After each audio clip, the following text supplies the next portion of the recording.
Should I turn on the camera? Should I bother to record the same thing over and over? Who wants to see that? My answer to anyone asking that question is, I do. But I never give that response to myself. There is so much of my past I wish I had video documentation of.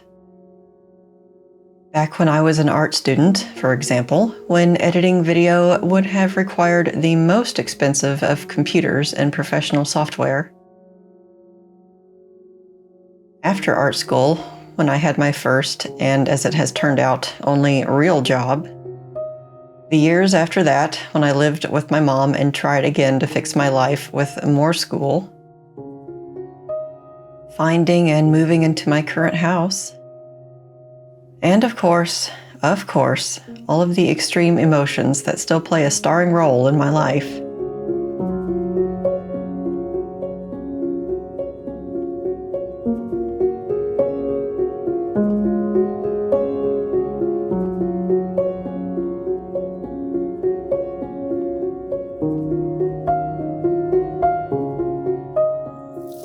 I think I'm in that time again when I don't see any point in documenting anything since everything is the same.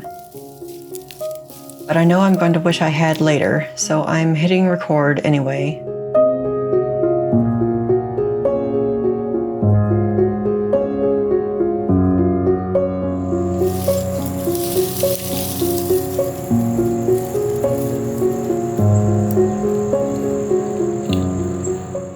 I think I can see the rain coming in the distance, so I should make this quick. I was hoping to be able to be out a little bit longer and weed some, but I might just have to call it an evening. I am in the patch that I tilled in my garden vlog, and maybe you can see that no flowers grew.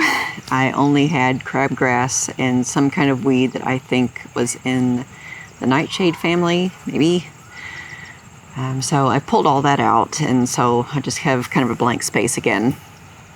Blank slate, anyway. But speaking of nightshade, what I did not expect was I ended up with a tomato plant growing. Actually, I have two other small ones that started to grow as well. I might get some tomatoes off of this one. It's blooming. I feel like the others are just too small.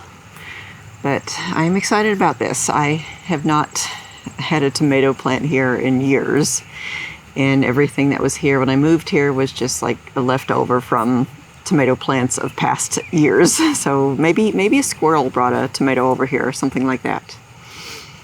So that'll be exciting. But otherwise, no plans for this space at the moment. Maybe I will put some mums here in the fall, or just leave it for the spring. Anyway, I just thought I'd update you on that. I'm starting to feel a little bit of trickle of rain, so perhaps we should go inside. Also, a lot of my roses have a great set of blooms on them, so some of that hard work has paid off.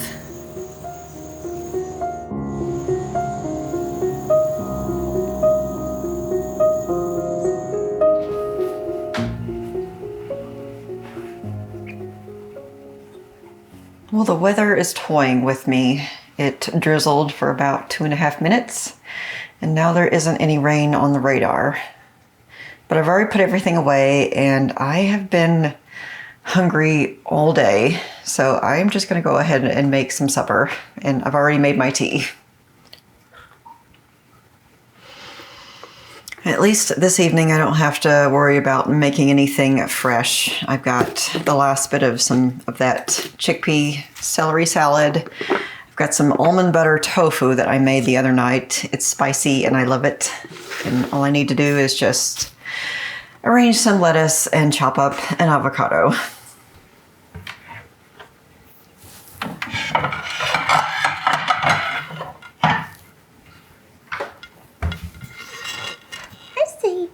Good girl. Yes, good girl.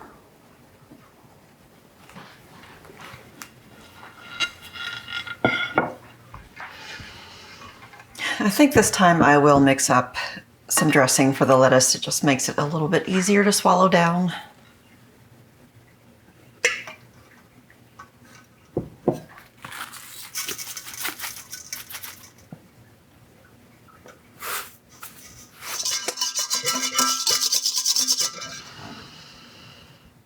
Well, the sun has come out now. Might make for a nice sunset.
Well, it finally started to rain, which is lovely. Maybe the sky was just holding it in and holding it in until it just couldn't anymore. I feel like that sometimes. This morning started out on quite the high note, and that continued on into mid-afternoon, and then suddenly it all went away. And unfortunately, I feel like I have been going down ever since then. I think there is just a lot of noise in my mind, and everything feels equally as important and equally as heavy. Sometimes when my thoughts start ping-ponging from one thing to the next, it is very hard to not panic about how quickly I can feel bad and just try to occupy myself until this passes. That's why I wanted to go out and do some weeding earlier. I just wanted to do something with my hands that didn't take a lot of mental load at the same time. Drawing would not help right now. Drawing would only make me more upset. Tomorrow will bring me some relief though, because tomorrow I am going on you guessed it, a hike. It is a group hike. I am sure if the group wasn't going out, I would not be motivated to go out myself. But not only do I really want to get out, the hiking group gives me a little bit of social time. And even when I am feeling my most antisocial, seeing those people always makes me feel better. It's going to be a hike that I have vlogged several times already, but I still hope to be able to take some clips. And it also might be raining on our hike, which I think will be a lot of fun. For the rest of the evening, I am just going to relax. I think the good news is now that I've had supper, I am finally starting to feel tired enough that the anxiety is having trouble punching through the tiredness. I think that's why exercise works so well for mood dysregulation. It just lets your body work out those knots that are just getting tighter and tighter the more you sit still. Or at least that's how it feels for me. I'll try to go to bed a little bit earlier and hopefully I will sleep, and I will catch you out on the trail tomorrow.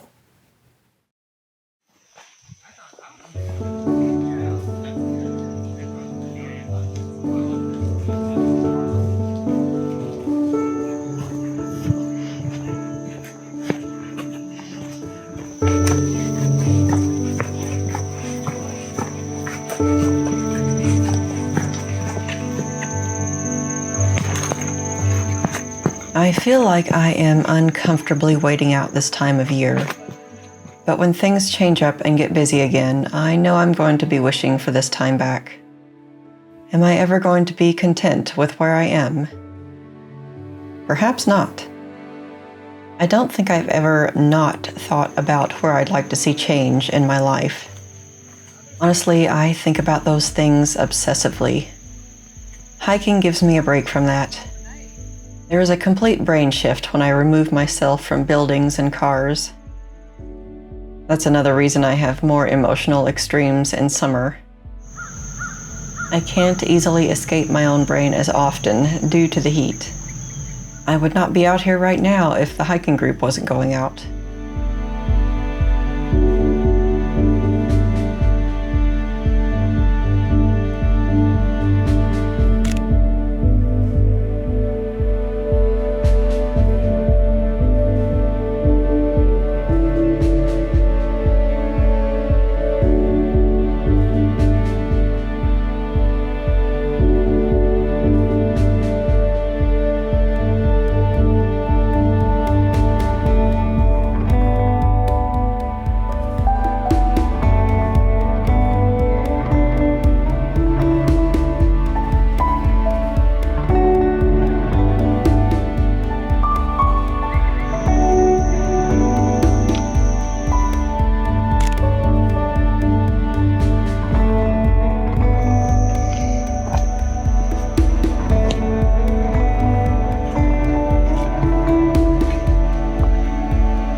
Oh, that was quite a hike. The rest of the group did a second hike, but I decided to end the day after the first one because I, not surprisingly, had a heat headache. While the cloudy day made the hiking tolerable for me, there's still just too much humidity in the air. So I popped off by myself to get something to eat before I came home. I have to get something from one of my favorite places out there. I mean, what's the point of going out there? Just a hike? Nah. And I also had some tea, but it was bag tea, so it doesn't really satisfy my craving that much. So I'm gonna just make myself some more and relax for the rest of the evening. It did not rain on the hike. I must admit I feel a little disappointed that it didn't rain because that would have been nice and refreshing. I've been caught out in the rain on hikes before, and while you're a little bit miserable in the moment, it's actually quite nice once you think back on it. It's like, well, I survived. It did start to rain as soon as I got back to Lexington, although it's stopped again now. So hopefully they did not get rained on their second hike. They went out to Natural Bridge. Well, I got my hiking clothes in the wash. Once I got back, I took a shower and had a nice blow dry of my hair. That felt good. I ran the vacuum quickly to just vacuum up all of the bits of leaves and sand that I brought home. Pieces of Red River Gorge. Well, I am still feeling my feet after that hike, so I am going to have a sit down and look through my pictures and see what treasures await me there. I also can't wait to see the pictures everyone else got.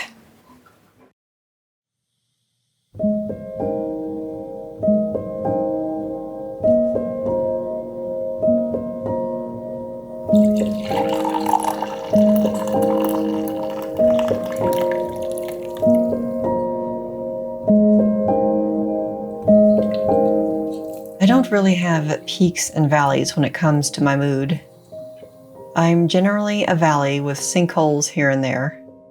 Peaks might be hiking days, but just like a mountain, there is just as strong of a downslope as there is an upslope. On the days I hit a sinkhole, I really do go down to bare minimum operation. I can't record or produce much of anything those days. This day was somewhere in between. I was too exhausted to talk about anything in the moment, but I did do some things I like, such as drawing and exercise. I found a new song I like, and I've been listening to that over and over. So I know I can still get a joyful response from something that isn't an extreme, all-consuming activity. Sometimes these videos help me find little joys in life. They keep the act of noticing alive.